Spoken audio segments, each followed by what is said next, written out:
பேரே வரலாறுன்னு விஜய்க்கு இப்போ ஒரு செகண்ட் சிங்கிள் ரிலீஸ் ஆகிருக்கு. காலையில் ஒரு கொண்டாட்டம் விஜய் ஃபேன்ஸுக்குன்னா, இப்போ ஒரு கொண்டாட்டம், ஒரே நாளில் டபுள் கொண்டாட்டம். இதில் விவேக் வழக்கம் போல் விஜய்க்கு வந்து வரிகளை செதுக்குவார் எப்போவுமே அவர். அந்த மாதிரி செதுக்கி ஒரு சினிமாக்குள்ளே ஒரு தலைவனுக்கான எலிவேஷன், ரியல் லைஃப்பையும் கனெக்ட் பண்ணோம். விஜய்க்கு இப்போ பொலிட்டிக்கலாக இருக்கிற எனிமீஸு, இது எல்லாத்தையும் கனெக்ட் பண்ணி அதை சினிமாக்குள்ளே எப்படி கொண்டு வர முடியுன்ற ஒரு பக்காவான வித்தையை வந்து விவேக் காமிச்சிருக்காரு. அது விஜய் அப்படின்னா எப்போவுமே அது ஒரு ஸ்பெஷலாகவே விவேக் எழுதக்கூடிய வரிகள் இருக்கும். நீங்கள் எப்படி பார்த்தீங்க? அவருடைய ஃபஸ்ட்டு சிங்கிள் பார்த்து ஏற்கனவே எல்லாம் பிளாஸ்ட்டுன்னு அவருடைய ஃபேன்ஸ்லாம் சொல்கிறாங்க. செகண்ட் சிங்கிளும் பிளாஸ்ட்டாக இருக்கா? காலையில் வந்து விஜய் ரசிகர்களுக்கு மிகப்பெரிய ஒரு கொண்டாட்டம், ஈரோடு மக்கள் சந்திப்பு. செகண்ட் ஹாஃபில் வந்து செகண்ட் சிங்கிள் ரிலீஸு. நிச்சயமாக ஐ திங்க் இன்றைக்கி எல்லா தாவேகா தொண்டர்களும் அதே மாதிரி விஜயினுடைய ரசிகர்களும் ஒரு ஃபுல்ஃபில்டான ஒரு டேயாக நினைப்பாங்கன்னு நினைக்கிறேன். ஃபஸ்ட்டு சிங்கிள் வந்து உண்மையாகவே நல்லா இருந்தது. அது கேட்கும் பொழுது உங்களுக்கு வந்து அதுக்கான ஒரு எலமெண்ட்ஸோடு அவங்க பண்ணது எல்லாமே ரொம்ப ஒரு செலப்ரேஷன் சாங் மாதிரி இருந்தது. செகண்ட் சிங்கிளை பொறுத்தவரையில் எப்படி இருக்க போகுதுன்ற ஒரு எதிர்பார்ப்பு இருந்தது. இப்போ செகண்ட் சிங்கிள் நம்ம கேட்கும்போது எனக்கு என்ன ஃபீல் ஆச்சு அப்படின்னா, வாரிசு படத்தில் வந்து இது தளபதி அப்படின்னு வரும் இல்லையா, அந்த மாதிரி ஒரு தீம் சாங்காக இருக்க போகுது அப்படின்னு நான் நினைக்கிறேன். இது வந்து ஒரு மாண்டேஜ் சாங் மாதிரி இருக்கும். விஜய் எங்கேயாவது ஒரு சம்பவம் பண்ணிவிட்டு நடந்து வரும்பொழுது இந்த சாங் வந்து ப்ளே ஆகிற மாதிரி பேக்ரவுண்டில், அந்த மாதிரியான ஒரு சாங்காக இருக்கும்னு நான் நினைக்கிறேன். இப்போ ஓவராலாக பார்க்கும்போது சாங் ரொம்ப கனெக்டடாக தான் இருக்குது. இப்போ இன்றைக்கி ஆரம்பித்து உங்களுக்கு ஜனவரி 9 படம் ரிலீஸ் ஆகிற வரையும் பார்த்திங்கன்னா, ஒன் லாஸ்ட் டைம் எப்படியாவது தளபதி படத்தை பார்த்துடணும் அப்படின்ற ஒரு மைண்ட் செட்லேயே ரசிகர்களை வச்சுக்கிறது தான் இந்த படக்குழுவினுடைய திட்டம்னு நினைக்கிறேன். அப்படி தான் அவங்களுடைய எல்லா ப்ரொமோஷன்ஸையும் பண்ணிகிட்ருக்குறாங்க. விஜயோட கெட்டப் வந்து இந்த படத்தில் கொஞ்சம் ஸ்டார்டிங்கில் ஃபேன்ஸுக்கே என்னப்பா இப்படி இருக்குது அப்படின்னு சொன்ன மாதிரி இருந்துச்சு. இப்போ அடுத்தடுத்து அதே கெட்டப்பை இது பண்ணுற மாதிரியான ஸ்டில்ஸு, போஸ்டர்ஸு, இன்றைக்கி இதில் சின்ன சின்ன மூமெண்ட்ஸும் இருக்குது, டான்ஸும் பண்ணியிருக்காரு. அது பார்க்கும்போது எனக்கு என்னென்னா, வழக்கமாக விஜயோடைய டான்ஸில் ஒரு ஸ்டைலிஷ்னஸ் இருக்கும்ல. இது ஆக்சுவலாக இது ஒரிஜினல் வீடியோவா, இல்லை இது ஒரிஜினலில் ரிவீல் பண்ணிடக்கூடாதுன்னு ஏதாவது ஏஐ பண்ணியிருக்காங்களா, ஏதாவது இருக்கா அப்படின்னு தோணுச்சு.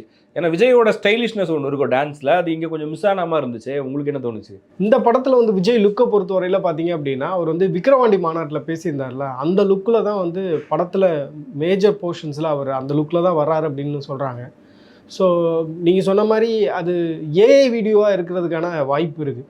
ஏன்னா அது ரொம்ப சிரமப்பட்டு ஆடுற மாதிரியான ஒரு தோற்றம் தெரிஞ்சுது. அதே மாதிரி அது பார்க்கும்போதே இப்போ நம்ம ஆடியன்ஸாக பார்க்குறவங்களுக்கே அந்த ஒரு ஃபீல் வருது அப்படின்னா, நிச்சயமாக இந்த பாட்டு ரிலீஸ் பண்ணுறதுக்கு முன்னாடி பல 100 தடவை பார்த்துருப்பாங்க.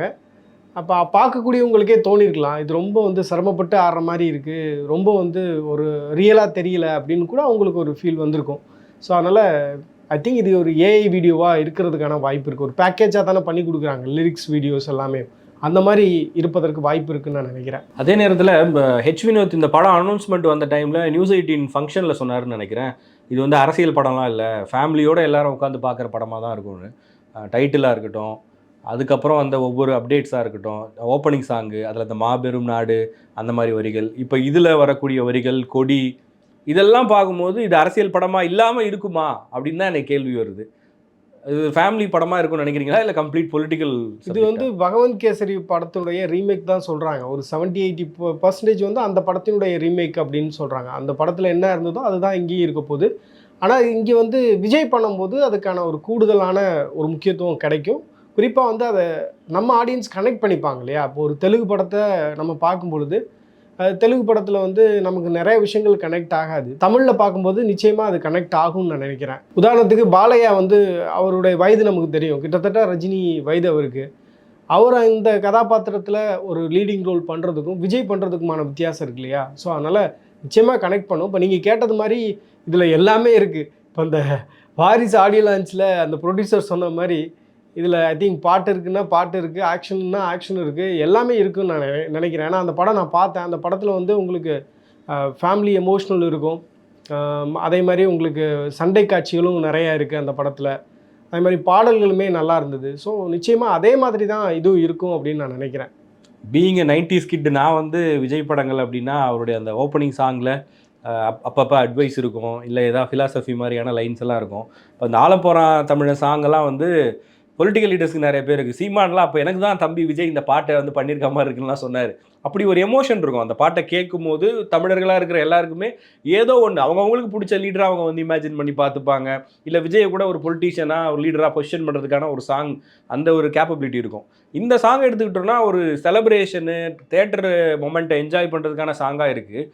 ஆனால் அவங்க பொலிட்டிக்கலாக சில லைன்ஸ் எல்லாம் அப்படி எழுதியிருந்தா கூட அது ஒரு எமோஷனாக கன்வே ஆகி வருதா அப்படின்ற கேள்வி இருக்குது. நான் ப்ளூ சட்டெல்லாம் போட்டிருக்கிறதுனால இப்படி பேசலை, எனக்கு உண்மையாகவே தோணுது, அதனால தான் சொல்கிறேன். இல்லை, பொதுவாக வந்து லேட் 80s 90s பிறந்த எல்லாத்துக்குமே வந்து சூப்பர் ஸ்டார்ஸோட கனெக்ட் ஆகும். அதுக்கு இப்போ ரஜினி சாரை வந்து நம்மளே நிறைய பேர்த்த இன்டர்வியூ பண்ணுறோம். பர்சனலாக பேசும்போது எல்லாத்துக்குமே அவருக்கு ரொம்ப பிடிச்சிருக்கு இல்லையா? இப்போ இன்றைக்கி பார்த்தீங்க அப்படின்னா திரையரங்குக்கு நம்ம போகிறதே வந்து 2-3 ஸ்டார்ஸ்க்காக தான் போகிறோம். நான் சொல்கிறது மெஜாரிட்டி ஆஃப் பீப்புள் வந்து ஒரு குடும்பத்தோடு போகணுன்னு நினைக்கிறாங்க அப்படின்னா அவங்க வந்து ஒன்று ரஜினி சார் படத்துக்கு போகிறாங்க, இல்லை விஜய் படத்துக்கு போகிறாங்க, அஜித் படத்துக்கு போகிறாங்க. இவங்களுடைய படம் அப்படின்னா ஏதோ ஒன்று கனெக்ட் பண்ணுது. ரெண்டாவது, இந்த படங்களுக்கெல்லாம் ஒரு எதிர்பார்ப்பு இருக்குது. நம்ம ஃபேமிலியாக வந்து போயிடலாம் அப்படின்ற மாதிரியான ஒரு கான்வர்சேஷனே ஃபேமிலியில் நடக்குது. அப்படின்றப்ப நிச்சயமாக அவங்க வெவ்வேறு காலகட்டங்களில் நம்ம வந்து சோர்வாக இருக்கும் பொழுது, இல்லை நம்ம மகிழ்ச்சியாக இருக்கும் பொழுது ஏதோ ஒரு வகையில் வந்து அவங்களுடைய படம் நம்மளை வந்து என்டர்டெயின் பண்ணியிருக்கு. ஸோ அதனால் அந்த உணர்வு அப்படின்றது இல்லாமல் இருக்காது. இப்போ லாஸ்ட் டைம் அப்படின்றத ரொம்ப பெரிதுபடுத்தும் போது அதை திருப்பி திருப்பி எல்லா இடங்களையும் சொல்லிகிட்டே இருக்காங்க இல்லையா? இப்போ விஜயே கூட வந்து இன்னைக்கு ஈரோடு மக்கள் சந்திப்பில் உங்களுக்காக வந்திருக்கேன், நீங்கள் தான் எனக்கு முக்கியம் அப்படின்னு எல்லாத்தையும் உதறிட்டு வந்திருக்கேன் அப்படின்னு சொல்கிறது வந்து நிச்சயமாக கனெக்ட் பண்ணும். சரி, நம்ம ஒரு தடவையாவது இந்த படத்தை போய் பார்த்துட்டு வந்துடலாம் அப்படின்ற மாதிரியான ஒரு எண்ணத்தை வந்து ஏற்படுத்திடுவாங்கன்னு நான் நினைக்கிறேன். இவங்களுடைய ப்ரொமோஷனல் ஸ்ட்ராட்டஜியெல்லாம் பார்க்கும்போது அப்படி தான் இருக்குது. இப்போ விஜய் ரசிகர்களுக்கு இன்றைக்கி காலையில் நடந்த அந்த மக்கள் சந்திப்பு கூட்டத்தில் 30 நிமிடம் அவர் பேசிய உரையே வந்து உங்களுக்கு எப்படி ஒரு 20-30 ரீல்ஸ் தேரும். இதை வந்து 27ஆம் தேதி வரை ஓட்டிடுவாங்க. டிசம்பர் 27 மலேசியாவில் ஆடியோ லான்ச்சு பிரம்மாண்டமாக இருக்க போகுது. ஸோ அங்கே நடக்கக்கூடிய விஷயங்கள், விஜயை வந்து அப்ரிஷியேட் பண்ணுற மாதிரியான கருத்துக்கள் வந்து நிறையா பேர் பகிர்வாங்க. ஸோ அதெல்லாமே வந்து உங்களுக்கு ஜனவரி 9 வரையும் போகும் தானே. அதுக்கிடையில் வந்து உங்களுக்கு ட்ரெய்லர் ரிலீஸ் ஆகும், அதை பற்றி பேசுவாங்க. ஸோ இனி வரக்கூடிய நாட்களில் அடுத்த ஒரு மாதத்துக்கு வந்து விஜய் அரசியல்லையும் சரி சினிமாவிலையும் சரி மிகப்பெரிய அளவுக்கு பேசப்படுவார் அப்படின்னு நினைக்கிறேன். அதற்கு பிறகும் பேசப்படுவார். இந்த இடைப்பட்ட காலத்துலேயும் அவருக்கான அந்த மீடியா ப்ரெசன்ஸ் அப்படின்றது ரொம்ப ஹையாக இருக்கும். அதை வந்து இன்னொரு ஆக்டர் இல்லை இன்னொரு பொலிட்டீஷியன் நியர்பை கூட போக முடியாத அளவுக்கு இருக்கும் அப்படின்னு நான் நினைக்கிறேன். கண்டிப்பாக. இன்னொன்று எனக்கு என்ன தோணுச்சுன்னா, இப்போ பொதுவாக விஜய் படங்கள், இந்த ஸ்டார் படங்களில் ஒரு 6 மாதம் இல்லை 8 மாதம் நம்மளை அவங்கள பார்த்துருக்கவே மாட்டோம். லாஸ்ட்டு படத்தில் பார்த்துருப்போம், இல்லை ஆடியோ லான்ச்சில் பேசியிருப்பாங்க. அதுக்கப்புறம் அவங்கள வேறு ஒரு லுக்கில் ஒரு 6-7 மாதம் கழித்து பார்க்கும்போது ஒரு ஃப்ரெஷ்னஸ் இருக்கும், ஏதோ ஒரு மாதிரி ஒரு சந்தோஷத்தை தரும். அது அவங்கள பார்க்கும்போது வேறு மாதிரி இருப்பாங்க. பட் இன்றைக்கி நம்ம விஜயை அடிக்கடி பார்க்க ஆரம்பிச்சிட்டோம். இன்றைக்கி காலையில் அவர் லைவாக பேசுகிறத பார்த்த அப்புறம் ஈவினிங் இதை பார்க்குறோம். இப்போ இந்த விஷயம் இருக்குல்ல, இது வந்து அவருடைய ஆன் ஸ்க்ரீன் ப்ரெசன்ஸை குறைக்கும்னு சில பேர் சொல்கிறாங்க. பொலிட்டிக்கலாக கூட அவர் வந்து அதனால தான் டெய்லிலாம் வெளியில் வர்றதில்ல, ஒரு கேப் எடுத்துக்கிறாரு அப்படின்னு சொல்லிட்டு. இதில் ஒரு ரியல் சேலஞ்ச் இருக்கிறதா பார்க்கலாமா? அவருடைய ஃபஸ்ட்டு சாங் வந்தப்போ கூட அந்த நம்பர் கேம் வச்சு ஒரு சண்டை நடக்கும். இவ்வளோ மில்லியன் வியூஸ், அவ்வளோ மில்லியன் வியூஸ்னு சொல்லுவாங்க. அது மாதிரியெல்லாம் சொல்லிட்டு இருந்துட்டு அதுக்கு சில பேர் சொன்னாங்க யூடியூப்லேயே வந்து ஏதோ பண்ணிட்டாங்க, அதனால தான் அந்த வியூஸ் எல்லாம் பெருசாக போகலன்னு சொன்னாங்க. ஆனால் நான் எப்படி பார்க்குறேன்னா, சைக்காலஜிக்கலாக நம்ம வந்து டெய்லி பார்க்குற ஒருத்தராக அவர் மாறிட்டார். அப்போ வந்து ஒரு முறை பார்க்கும்போது இருக்கிற அந்த சந்தோஷம் அதுலேயே லிமிட்டடாக இருக்கும். இப்போ நம்ம பார்க்காத ஒருத்தர் ஒரு 6 மாதம் 7 மாதம் அவரை நம்ம பார்க்கவே இல்லைன்னு சொல்லும்போது ரிப்பீட்டடாக பார்க்குறதுக்கான வாய்ப்பு இருக்குது. அப்போது இந்த ஜனநாயகன் படத்துடைய சிங்கிளாக இருக்கட்டும், இல்லை அடுத்தடுத்து அவங்க கொடுக்க போகிற அப்டேட்ஸாக இருக்கட்டும், அந்த எக்ஸைட்மெண்ட் கோர் ஃபேன்ஸுக்கு இருக்கும். அதை தாண்டி இருப்பாங்க இல்லையா மற்ற நியூட்ரலான ஃபேன்ஸ், இவங்களுக்குலாம் பெரிய அளவுக்கு அந்த கனெக்ட் இருக்குமா? இப்போ இவங்கெல்லாம் வந்து ஒரு சூப்பர் ஸ்டார்ஸாக தானே தங்களை அடையாளப்படுத்திக்கிறாங்க. இப்போ ரஜினி சார்லாம் வந்து நம்ம தினசரி இல்லை வந்து வாரத்தில் ஒரு முறையாவது அவர் பற்றியான செய்திகளை பார்த்துறோம், இல்லை அவர் வந்து ஏர்போர்ட்டுக்கு போகிறது வர்றது பார்த்துடுறோம். இப்போ விஜய் வந்து இந்த மாதிரியான மக்கள் சந்திப்பு கூட்டம் அப்படின்றதும் ரொம்ப ஒரு கேப் விட்டு தானே பண்ணுறாரு. ஸோ ரொம்ப ஃப்ரீக்வெண்ட்டாக நம்ம பார்க்குறதில்ல. எப்போ அந்த ஸ்டார்டம் குறையும் அப்படின்னா நீங்கள் அடிக்கடி பேசும்பொழுது குறையும். இப்போ உதாரணத்துக்கு விஜய் எல்லா பிரச்சனைகள்லேயும் ஒரு கருத்து சொல்கிறாரு, தினசரி வந்து செய்தியாளர்கள் சந்திப்பு நடத்தி அவருடைய கருத்தை வந்து அவர் பதிவு பண்ணிக்கிட்டே இருக்கிறாரு அப்படின்னா அந்த இடத்துல மேபி உங்களுக்கு அந்த ஸ்டார் வேல்யூ வந்து கம்மியாகிறதுக்கான வாய்ப்பு இருக்குது. ஒரு பொலிட்டீஷியனாக வரும்போது நிச்சயமாக வந்து அவர் செய்தியாளர் சந்திப்பு, அவருடைய கருத்து என்ன, அவருடைய கட்சியுடைய ஸ்டாண்ட் என்ன, எல்லாத்தையும் சொல்ல வேண்டிய தேவை இருக்குது. ஆனால் அவர் வந்து ஒரு ஸ்டாராக சக்ஸஸ்ஃபுல்லாக இருக்கணும் அப்படின்னா அந்த நேரத்தில் வந்து அவர் எல்லாத்துக்கும் ஒரு கருத்து சொல்கிறாரு அப்படின்னா மேபி அந்த ஸ்டார் வேல்யூ கம்மியாகிறதுக்கான வாய்ப்பு இருக்குதுன்னு நான் நினைக்கிறேன். மற்றபடி பார்த்தீங்க அப்படின்னா அவருக்கான ஸ்டார்டம் குறைஞ்ச மாதிரி தெரியலையே. இப்போ நான் ஒருத்தர் பேசிட்டு போது கூட சொன்னார், விஜய் சார் வந்து அரசியல் கட்சி ஸ்டார்ட் பண்ணதுக்கு பிறகு தான் வந்து அவருக்கான அந்த ரசிகர் கூட்டம் அதிகமாயிருக்கு. நிறைய பேர் வந்து இவர் ஆட்சிக்கு வந்தால் நல்லாயிருக்கும் அப்படின்னு நினைக்கிறாங்க. அதுக்கு முன்னாடி கூட வந்து அவங்க வேற ஒருத்தருடைய ஃபேனாக இருந்திருப்பாங்க, இல்லை வேற ஒரு கட்சி சார்ந்து இருந்திருப்பாங்க. அவர் அரசியலுக்கு வந்ததுக்கு பிறகு ஏன் ஒரு ஆல்டர்னேட்டிவ் கொடுக்கக்கூடாது அப்படின்ற ஒரு மனநிலையே வந்திருக்கு நிறைய பேர்த்துக்கு அப்படின்றதையும் நம்ம கேள்விப்பட முடியுது. ஸோ அப்படி பார்க்கும்போது உங்களுக்கு அது ஒரு பிரச்சனையாக இருக்காதுன்னு நான் நினைக்கிறேன். ஏன்னா உங்களுக்கு ஜனவரி 9 ஜனநாயகன் படம் ரிலீஸ் ஆகுது. ரிலீஸ் ஆனதுக்கு பிறகும் ஒரு மாதத்துக்கு இது பற்றியான பேசுபொருள் அப்படின்றது இருக்கும். இந்த படத்தை வந்து முன்கூட்டியே அவங்க முடிச்சிருக்கலாம். இவ்வளவு காலம் தள்ளி அவங்க வந்து ரிலீஸ் பண்ணுறதுக்கான முக்கியமான காரணம் ஒன்று வந்து ஓடிடி சேலு, ரெண்டாவது பார்த்தீங்க அப்படின்னா விஜய் வந்து இதை எலெக்ஷனுக்கு முன்னாடி நம்ம வந்து ரிலீஸ் பண்ணும்போது இது ஒரு பெரிய பேசு பொருளாக மாறும். ஏன்னா இதில் நிறைய காட்சி அமைப்புகள் பார்த்தீங்க அப்படின்னா விமன் சென்ட்ரிக்காக இருக்குது, சைல்டு சென்ட்ரிக்காக இருக்குது. ஒரு ரெஸ்பான்சிபிள் பேரண்ட்ஸ் எப்படி இருக்கணும் அப்படின்றத உணர்த்தக்கூடிய வகையிலையும் இதில் வந்து நிறைய காட்சிகள் இடம்பெற்றிருக்கு. ரெண்டாவது ஒரு பொலிட்டிக்கல் மெசேஜையும் கொடுக்கறதுக்கு ட்ரை பண்ணுது. அப்படின்றப்ப இது வந்து எலெக்ஷனை ஒட்டி நம்ம ரிலீஸ் பண்ணும்போது மக்களுக்கு கூடுதலாக வந்து விஜய் வந்து ரொம்ப ரெஸ்பான்சிபிளாக இருப்பாருன்ற ஒரு நம்பகத்தன்மை, இவர் மீதான அந்த கிரெடிபிலிட்டி இன்னும் அதிகரிப்பதற்கு வாய்ப்பு இருக்குது. ஸோ இப்போ அந்த அபிமானம் வரும் இல்லையா? இப்போ விஜயுடைய சாங்ஸ் 2-3 தடவை கேட்கும்போது ஒரு குரூப்பாக விஜய் ஃபேன்ஸோடு உட்காந்து ஒரு நான் விஜய் ஃபேன் கேட்குறாங்கனாலே வந்து நல்லா தான் இருக்குது, நல்லவர் தான் போல அப்படின்னு நம்பிடுவாங்க தானே. ஸோ அதே மாதிரி வந்து இது ஒரு பெரிய பேசு பொருளாக எலெக்ஷன் டைமில் இருக்கணுன்றதுக்காக தான் பர்டிகுலராக இந்த டேட்டை ஃபிக்ஸ் பண்ணி அவங்க ரிலீஸ் பண்ணுறதுக்கான காரணம். இதுக்கடையில் வந்து பராசக்தியும் ரிலீஸ் ஆகும், நிச்சயமாக பராசக்தியும் பேசப்படும். அதே சமயத்தில் பராசக்தியுடைய பட்ஜெட் அப்படின்றது மிக குறைவு. இப்போ அதில் வந்து 3 ஆக்டர்ஸ் நடிச்சிருந்தாலும் எங்கெல்லாம் அதிகமான ஆக்டர்ஸ் நடிக்கிறாங்களோ அங்கெல்லாம் வந்து உங்களுக்கு ஸ்க்ரீன் ப்ரெசன்ஸுடைய ஒரு டிமாண்ட் இருக்கு இல்லையா? இப்போ ஜெயம் ரவி வந்து ஒரு ரோல் ப்ளே பண்ணுறாருனா ஜெயம் ரவிக்கு எந்த அளவுக்கு இம்பார்ட்டன்ஸ் கொடுத்துருக்காங்கன்றதையும் பேச ஆரம்பிப்பாங்க. அதே மாதிரி அதர்வாவுக்கு என்ன ரோல் கொடுத்துருக்காங்க அப்படின்றதையும் பேசுவாங்க.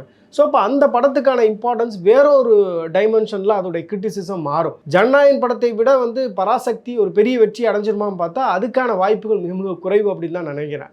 நிச்சயமாக பராசக்தி வந்து ஒரு நல்ல வெற்றியை அடைவதற்கான வாய்ப்பு இருக்குது. அதே நேரத்தில் பார்த்தீங்க அப்படின்னா ஜனநாயகன்றது வந்து ஒரு எக்ஸ்பெக்டட் ஃபில்ம், எல்லாரும் போய் தியேட்டரில் பார்க்கலாம் அப்படின்ற ஒரு முடிவோடு இருக்கக்கூடிய ஒரு ஃபில்மு.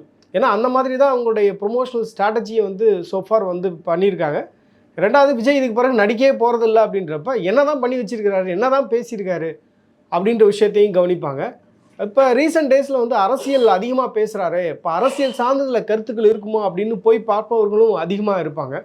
பராசக்தியை பொறுத்தவரை நம்ம ஓடிடியில் பார்த்துக்கலாம் அப்படின்ற ஒரு மனநிலை இருப்பதற்கான வாய்ப்பு இருக்குது. ஏன்னா ரீசெண்ட் டேஸில் நீங்கள் பார்த்தீங்க அப்படின்னா சிவகார்த்திகனுடைய படம் வந்து வெற்றி படம் அப்படின்னு நீங்கள் சொல்லணும் அப்படின்னா அமரன் படத்தை சொல்லலாம். அமரன் படத்தில் வந்து உங்களுக்கு அந்த ஸ்டோரி அது ஒரு பயோபிக்காக இருந்ததுனாலையும் நம்ம தமிழ் ஆடியன்ஸோட கனெக்ட் பண்ணக்கூடிய ஒரு கதையாக இருந்ததுனாலையும் அது ஒர்க் அவுட் ஆச்சு. ரெண்டாவது சாய் பல்லவியுடைய யதார்த்தமான நடிப்பு, அப்புறம் அந்த இயக்குனர் ஒவ்வொன்றையும் வந்து ரொம்ப இயல்பாக காட்சி அமைத்தது, இது எல்லாம் கலந்து தான் சிவகார்த்திகேயனுக்கு ஒரு மிகப்பெரிய வெற்றியை தந்தது.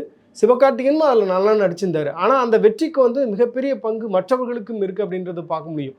அதே நேரத்தில் பார்த்தீங்கன்னா உங்களுக்கு வந்து கமல்ஹாசனுடைய ப்ரொடக்ஷன், ரெட் ஜெயண்ட் வந்து அதை டிஸ்ட்ரிபியூட் பண்ணுறாங்க அப்படின்றப்ப அதுக்கான அந்த வேல்யூ அப்படின்றது அதிகமாகுது. பராசக்தியில் என்ன பண்ணுவாங்க, திமுகவுடைய கூட்டணி கட்சி தலைவர்கள் எல்லாம் போய் பராசக்தி படத்தை பார்ப்பாங்க, அது பற்றியான ரிவ்யூவை வந்து கொடுப்பாங்க. இப்போ பொதுவாக இப்போ டெபுட்டி சிஎம் வந்து முதல் காட்சி தொடங்கப்படுவதற்கு முன்பே வந்து அவர் விருப்பப்படக்கூடிய படங்களை பார்த்து அவர் வந்து எப்பயுமே ஒரு கருத்து சொல்லக்கூடிய ஒரு வழக்கத்தை வச்சுருக்காரு. அந்த மாதிரி இது தொடர்பான அந்த ஒரு கருத்துக்களும் அவர் பதிவு பண்ணுவார், பராசக்தி எப்படி இருந்தது அப்படின்னு. இது காலத்திற்கு தேவையான ஒரு படமாக வந்து ப்ரொஜெக்ஷன் பண்ணுவாங்க. எது எப்படி இருந்தாலும் பராசக்தியும் வெற்றி பெறும். அதே நேரத்தில் வந்து ஜனநாயகன் படம் அப்படின்றது ஜஸ்ட் லைக் தட் ஒரு அவாய்டபிள் ஃபில்மாக இருக்கிறதுக்கான வாய்ப்புகள் மிக மிக குறைவு, அப்படி அமையாதுன்னு நினைக்கிறேன். ஸோ அப்போ இன்னையிலேருந்து news channel, music channel, comedy channel, entertainment channel, YouTube channel, news paper ஆடு, வீக்லி மேகசின்னு, இப்படி எல்லா இடத்துலையுமே விஜய் இருக்க போகிறார். ஒரு பக்கம் அரசியலுக்காகவும் இன்னொரு பக்கம் சினிமாக்காகவும். இப்போ இன்றைக்கி அவர் பேசும்போது தீய சக்தி அப்படின்னு ஒரு கட்சியை அடையாளப்படுத்தி அதுக்கு எதிராக அரசியல் பண்ணுறாரு. இப்போ இன்றைக்கி பாட்டை ரிலீஸ் பண்ணி பராசக்திக்கு எதிராக அவங்க ஃபேன்ஸை வந்து திருப்பியும் விட்டுருக்காங்க. டைமிங். ஸோ இந்த வார் எப்படி போக போகுதுன்னு தெரியலை. ஜனநாயகன், பராசக்தி ரெண்டுமே வந்து ஒட்டுமொத்த தமிழ்நாடு செலிப்ரேட் பண்ண போகிற படமாக இருக்குது அப்படின்றது மட்டும் புரியுது. நீங்கள் பார்த்துருப்பீங்க, கண்டிப்பாக என்னை திட்டவும் செய்வீங்க. உங்களுடைய ஹானஸ்டான கமெண்ட்ஸை கமெண்ட் செக்ஷனில் பதிவு பண்ணுங்கள்.